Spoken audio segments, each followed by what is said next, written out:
안녕하세요. 오늘은 제104회 전산세무 2급 기출문제 풀이를 진행하도록 하겠습니다. 먼저 문제 1번. 다음 중 재무제표의 작성과 표시에 관한 설명으로 가장 옳지 않은 것은 1번. 재무제표를 작성할 때 계속 기업으로서의 존속 가능성을 평가해야 한다.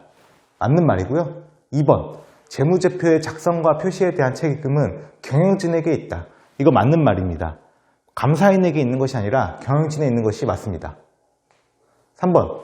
기업은 현금 기준 회계를 사용하여 재무제표를 작성한다. 이거는 틀린 내용이죠. 기본적으로 재무제표 작성은 발생주의를 따라서 작성을 하는데요.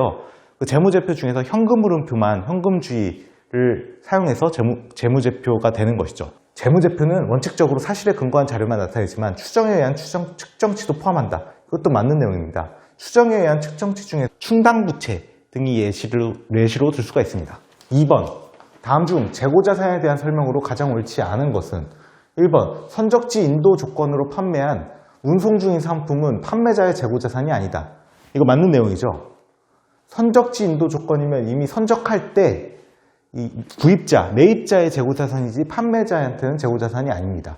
2번. 선입선출법은 기말 재고자산이 가장 최근 매입품으로 구성되어 기말 재고자산 가액이 시가에 가깝다. 맞는 내용이죠. 선입선출법은 옛날에 구입했던 것부터 먼저 산 것부터 먼저 나가니까 최근에 산 거는 기말 재고에 남아있겠죠. 3번. 후입선출법에 의해 원가 배분을 할 경우 기말 재고는 최근에 구입한 상품의 원가로 구성된다. 이거는 틀린 내용입니다. 이 기말 재고가 최근에 구입한 상품의 원가로 구성되는 거는 선입선출법이고 후입선출법은 나중에 산 것부터 먼저 나간다라고 하니까 예전에 샀던 게 기말재고자산의 원가로 남아있는 것이죠. 그래서 정답은 3번이고요. 4번. 위탁 매매 계약을 체결하고 수탁자가 위탁자에게 받은 적소금은 수탁자가 제3자에게 판매하기 전까지 위탁자의 재고자산이다. 그러니까 위탁자는 팔아달라고 부탁한 사람이고 수탁자는 실제로 팔아주는, 대신해가지고 팔아주는 사람이라고 생각하시면 되는데 이 수탁자가 제3자에게 팔아줘야 그래야 이제 위탁자에서 재고자산에서 없어지게 되는 거니까 팔기 전까지는 위탁자의 재고자산입니다. 수탁자가 아니고요. 수탁자는 그냥 단지 재고자산을 팔아달라고 부탁만 받은 사람이지 이 재고자산의 적성품의 그 소유권까지 이전하는 것이 아니거든요. 그래서 4번은 맞는 내용입니다. 2번의 정답은 3번이고요. 3번. 무형자산에 대한 설명으로 가장 옳지 않은 것은 1번. 일반 기업회계 기준에서는 사업 결합 등 외부에서 취득한 영업권만 인정하고 내부에서 창출된 영업권은 인정하지 않는다. 이거 맞는 내용인데요. 정확하게 기업회계 기준에서 어떻게 써 있냐면은 내부적으로 창출한 영업권은 원가를 신뢰성 있게 측정할 수 없을 뿐만 아니라 기업이 통제하고 있는 식별 가능한 자원도 아니기 때문에 자산으로 인식하지 않는다. 이렇게 되어 있습니다. 기업회계 기준 원문에서는. 그러니까 결론적으로 내부에서 창출된 영업권은 그 자산으로 인정하지 않는다라고 보시면 되고요. 2번. 무형자산은 인식 기준을 충족하지 못하면 그 지출은 발생한 기간의 비용으로 처리한다. 이거 맞는 내용입니다. 3번. 무형자산의 잠적 가치는 없는 것을 원칙으로 한다. 원칙은 없는 것을 원칙으로 하는 거 맞는 내용입니다. 4번. 무형자산의 공정가치가 증가하면 그 공정가치를 반영하여 감가상각한다. 이거는 기본적으로 아닙니다. 4번이 정답입니다. 공정가치 반영을 해서 하는 게 아니라 그냥 원가 기준으로 공정가치 변동과 상관없이 그 원래 최초 원가 기준으로 감가상각을 합니다. 4번. 다음 자료를 이용하여 자본잉여금에 해당하는 금액을 구하면 얼마인가? 이거는 그 재무상태표상 자본 항목에 대해서 묻는 문제입니다. 주식 발행 초과금, 자본잉여금 맞고요. 50만 원. 자기 주식 처분이 100만 원, 자본잉여금 맞습니다. 임의 적립금, 자본잉여금 아니고요. 매도 가능 평가이익, 자본잉여금 아니죠. 기타 포괄손익이죠. 이익준비금, 자본잉여금 아닙니다. 감자차익, 이거 자본잉여금입니다. 그래서 50만 원, 100만 원, 70만 원 더하면 220만 원으로 정답이 2번이 되는 것이죠. 이거 제가 정리한 자본 항목 표인데요. 재무상태표상 자본 항목의 구성이 크게는 자본금, 자본잉여금, 자본조정, 기타 포괄손익 누계액, 이익잉여금 이렇게 나눠져 있고요. 자본잉여금에 자기주식 처분이익, 주식발행 초과금, 감자차익 이렇게 세 가지 정도 있고, 자본조정에는 자기주식과 자기주식 처분 손실 이거 두 개가 자본조정 항목이고, 주식 할인발행 차금은 주식발행 초과금의 반대 계정이죠. 그리고 감자차익의 반대 계정인 감자차손 이거는 자본조정 항목이라고 보시면 됩니다. 그리고 기타 포괄손익 누계액에 매도가능증권 평가손익도 있고, 유무형 자산, 재평가잉여금 같은 것도 기타 포괄손익 누계액이라고 보시면 되고요. 이익잉여금 항목에 법정적립금, 임의적립금, 미처분 이익잉여금이 있는데요. 법정적립금 항목에 이익준비금이 있고, 그리고 기타 법정적립금도 있는 것이죠. 이렇게 암기해 두시면 문제 푸는데 굉장히 수월합니다. 5번, 다음 중 회계 변경에 대한 설명으로 가장 옳지 않은 것은? 회계 정책의 변경은 회계 방법이 변경되는 것이며 소급법을 적용한다. 이게 원칙은 맞습니다. 기본적으로 회계 정책의 변경은 소급법이고요. 회계 추정의 변경은 전진법으로 적용을 합니다. 원칙은. 그렇게 알아두시면 되고, 2번, 회계 정책의 변경에 따른 누적 효과를 합리적으로 결정하기 어려우면 전진법을 적용한다. 이게 예외 케이스예요. 회계 정책의 변경 제가 방금 말씀드렸지만 원칙은 소급법이라고 했잖아요. 그런데 이렇게 합리적으로 결정하기가 어려우면 전진법을 적용한다. 맞는 내용이고요. 3번, 세법 개정으로 회계 처리를 변경해야 하는 경우 정당한 회계 변경의 사유에 해당한다. 이거는 틀린 내용입니다. 정답은 3번이고요. 왜냐하면 세법 개정이 매년 되는데 매년 뭐 될 때마다 회계 처리를 변경해야 되면은 회계의 일관성이 없어지잖아요. 그래서 이거는 정당한 회계 변경의 사유에 해당하지 않는 것이죠. 4번, 회계 추정의 변경은 전진적으로 처리하며 그 효과를 단기와 단기 이후의 기간에 반영한다. 이 전진법에 대한 설명이고요. 맞는 내용입니다. 그래서 5번의 정답은 3번입니다. 6번, 다음 중 원가에 대한 설명으로 가장 옳지 않은 것은? 1번, 직접 재료비는 주업도에 비례하여 총 원가가 증가한다.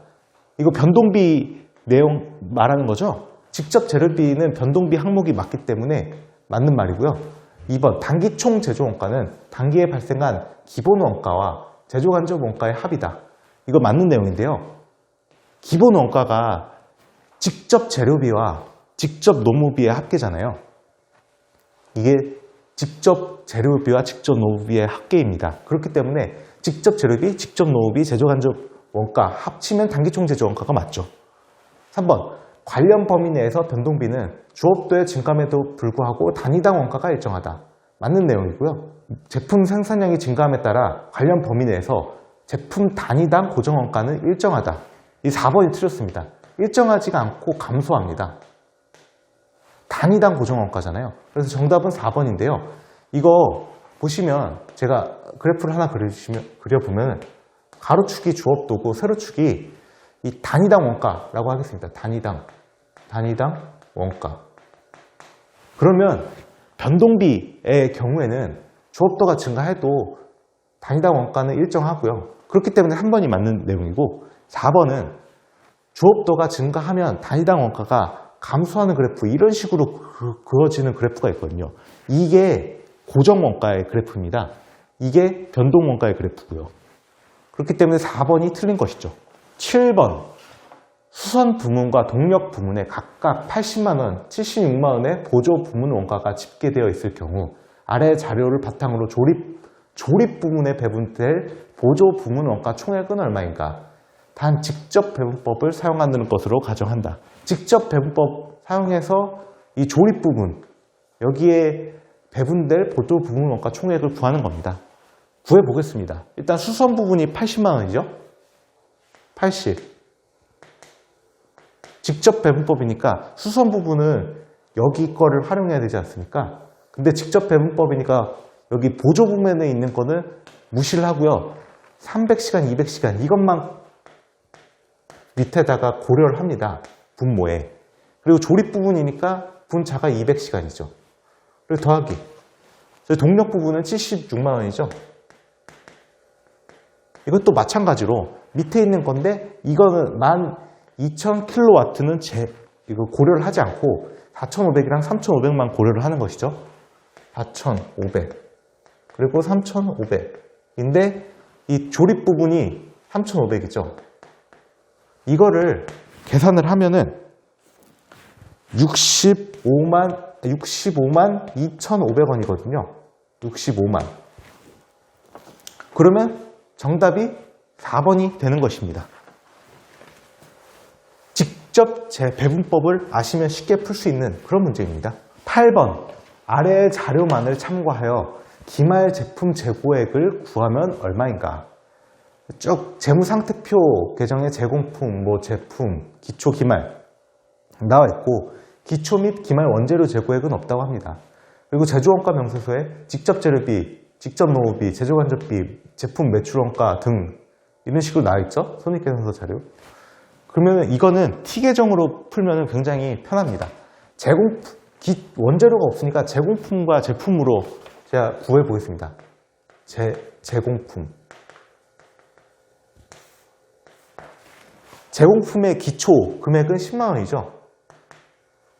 그리고 기말 금액은 15만 원입니다.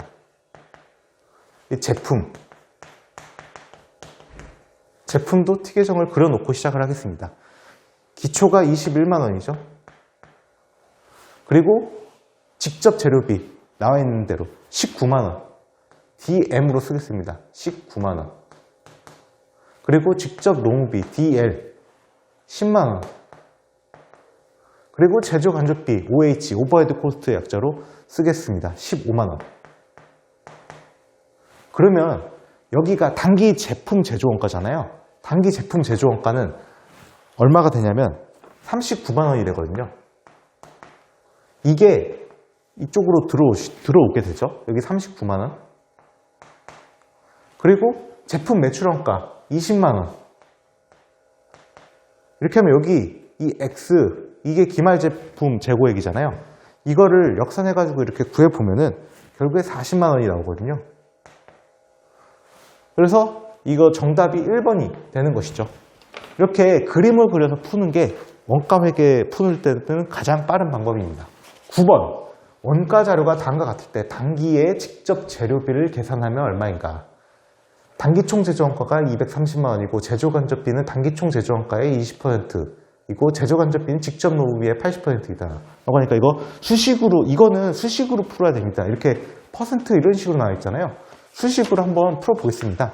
단기 총 제조원가가 230만 원이라고 나와 있잖아요. 그리고 제조간접비가 단기 총 제조원가의 20%라고 하니까 제조간접비부터 먼저 구하겠습니다. OH라고 하고요.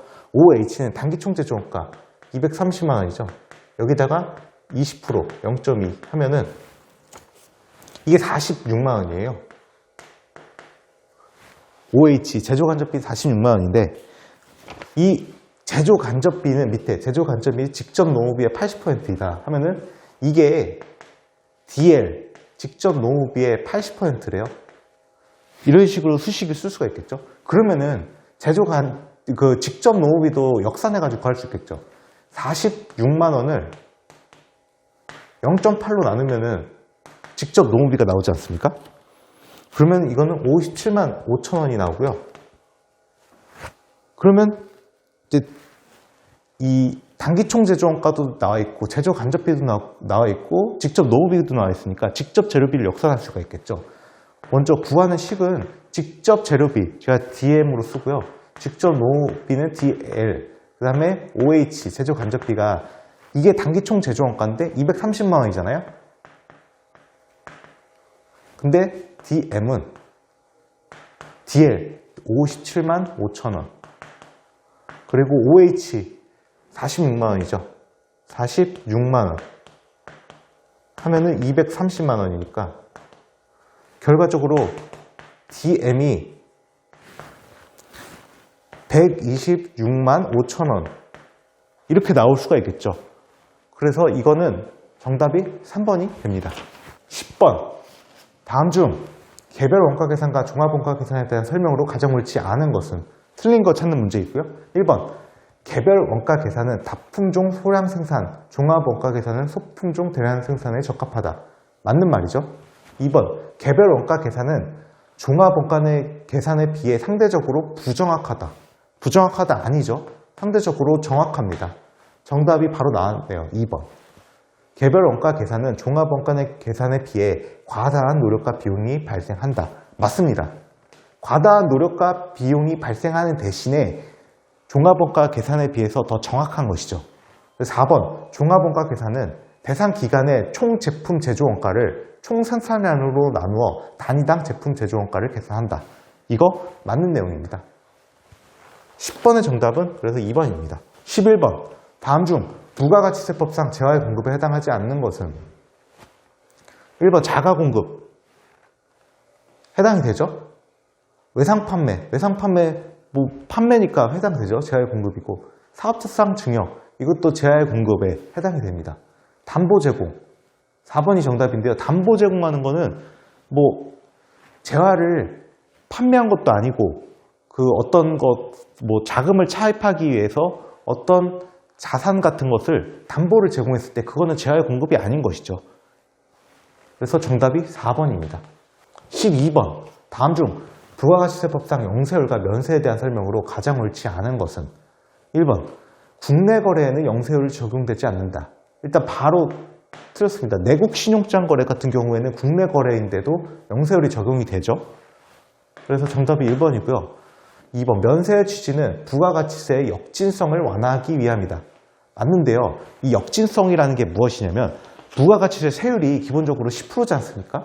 10%인데 이 소득이 많은 사람도 그리고 소득이 적은 사람도 같은 세율 10%를 적용을 받잖아요. 어찌 소비한 거에 대한 10%니까. 그러면 상대적으로 그 소득이 적은 사람이 더 많이 부담하는 꼴이 되는 것이죠. 소득 대비 보자면 말이죠. 그러니까 소득이 적은 사람이 더 세금 부담을 많이 한다. 이런 것이 이제 세금의 역진성인데요. 이 면세라고 하면은 완화하기 위한 것이죠. 면세라고 하면 이게 10%가 아니라 0%잖아요. 그러면은 소득이 적은 사람도 세금을 안 내게 되는 거니까 역진성 완화하기 위한 것이 맞습니다. 그래서 정답이 이거는 2번은 맞는 내용이고요. 12번의 정답이 1번인데 3번은 국외에서 공급한 용역에 대해서는 영세율을 적용한다. 맞고요. 4번 상가 부수 토지를 매각하는 경우에도 부가가치세가 면제된다. 토지잖아요. 토지를 매각하는 거니까 면제되는 게 맞죠. 13번 다음에 일시적 우발적 소득 중 소득세법상 기타 소득이 아닌 것은 기타 소득 아닌 겁니다. 복권 당첨금 기타 소득 맞죠. 계약의 위약금 기타 소득 맞고요. 상표권의 양도소득 이것도 기타 소득입니다. 비영업대금의 이익 이거는 이자 소득이죠. 그래서 정답이 4번입니다. 이거는 좀 암기가 필요하긴 한데 그렇게 어려운 문제는 아닙니다. 14번 다음 중 소득세법상 근로소득의 수입 시기로 옳지 않은 것은 1번 인정상여 해당 사업연도 중 근로를 제공한 날 맞죠? 급여 지급을 받기로 한 날 이것도 해당 사업연도 중 근로를 제공한 날입니다. 그래서 2번이 틀린 것이고요. 3번 잉여금 처분에 의한 상여 잉여금 처분 결의일 이거는 맞고요. 임원의 퇴직소득 한도 초과로 근로소득으로 보는 금액 이거는 지급받거나 지급받기로 한 날 이것도 맞는 내용인데요. 그래서 이거 소득세법상 근로소득 수입 시기 간단하게 암기를 할 수가 있는 게 일반적인 급여 또는 상여 같은 경우에는 근로 제공한 날이 그 근로소득의 수입 시기입니다. 그래서 1, 2번은 근로 제공한 날이고요. 잉여금 처분에 의한 상여면은 잉여금 처분 결의일 그리고 임원 같은 경우 임원 퇴직금 한도 초과인 경우에 근로소득으로 보는데요. 그런 경우에는 지급받거나 지급받기로 한 날 이렇게 크게 세 가지로 이렇게 수입 시기가 나눠진다라고 이해하시면 될 것 같습니다. 15번 다음 중 소득세법상 납세 의무자에 대한 설명으로 가장 옳지 않은 것은 비거주자는 국내 원천 소득에 대해서만 과세한다. 맞습니다. 거주자는 국내의 모든 원천 소득에 대해서 소득세 납세 의무를 진다. 이거 맞습니다. 비거주자와 거주자의 차이죠. 1, 2번은. 3번 거주자는 국내에 주소를 두거나 150일 이상 거소를 둔 개인을 말한다. 이거는 틀린 내용입니다. 150일이 아니라 183일 이상 거소를 둔 개인을 말한다. 라고 해야 맞는 내용입니다. 그래서 정답이 3번이고요. 4번 거주자의 소득세 납세지는 주소지로 한다. 이거 일반적으로 맞는 내용입니다. 원칙이에요. 이 183일 같은 경우에는 그냥 암기가 좀 필요하다라고 말씀을 드리겠습니다.